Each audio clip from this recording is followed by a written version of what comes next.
আমি নবী তোমাকে বলে গেলাম তুমি এখন মোবাইলে যা করবে এটা তোমার চোখের জিনা হবে।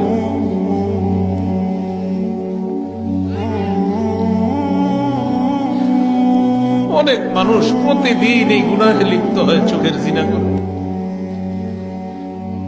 একটা নারী পুরুষের বৈধ সম্পর্কের সূচনা হবে বিয়ের মাধ্যমে। ইসলাম আমাকে আপনাকে শিক্ষা দেয় বিয়ের মাধ্যমে সম্পর্কের সূচনা করতে। ইবলিস শিক্ষা দেয় আগে 5-6 বছর চেনো জানো, তারপর মন চাইলে বিয়ে করো, তার মন না চাইলে ছেড়ে দাও। এটা ইবলিসের শিক্ষা। সহিহ বুখারীর বর্ণনা 5063 নম্বর হাদিস।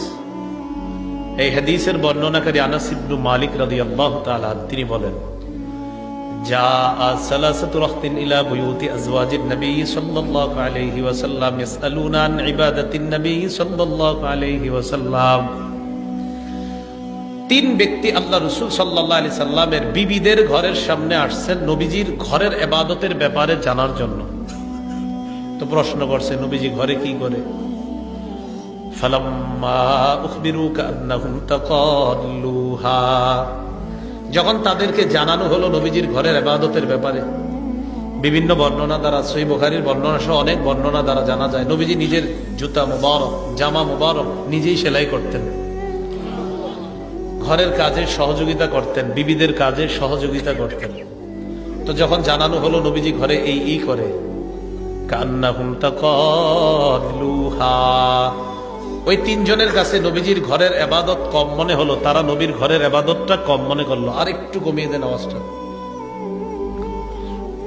তো যখন তারা ইবাদত কম মনে করলো, ফাজা রাসূলুল্লাহ সাল্লাল্লাহু আলাইহি ওয়াসাল্লাম, নবীজি দিক দিয়ে বাসায় আসছে। আর এই তিনজনের অভিব্যক্তিটা শুনেন, যে তিনজন গেছে।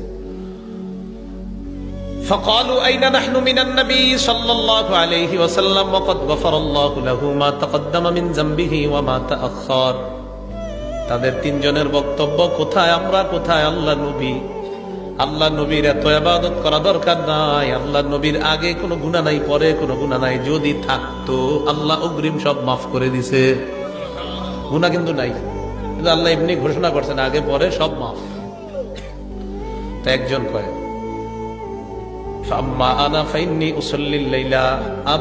একজন কয় আমি সারা রাত নামাজ পড়বো, আমি ঘুমাবো না। ওনার মতে সারা রাত নামাজ পড়ার মানেই হলো বড় ইবাদত গুজার।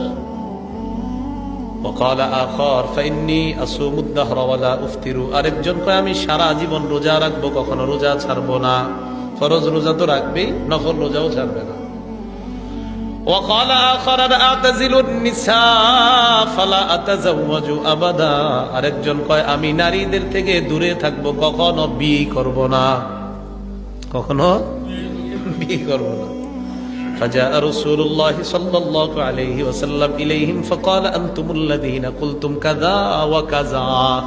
তাদের কাছে নবীজি আসলেন, আসার পর বললেন তোমরাই কি তারা যারা এটা বললা ওটা বললা এমন এমন বলছো।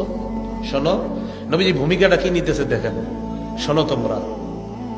আমা ওয়াল্লাহি ইন্নী লাআখশাকুম লিল্লাহ ওয়া আতকাকুম লা, আল্লাহর কসম এই পৃথিবীতে মানুষের মাঝে সবচাইতে আল্লাহকে আমি বেশি ভয় করি।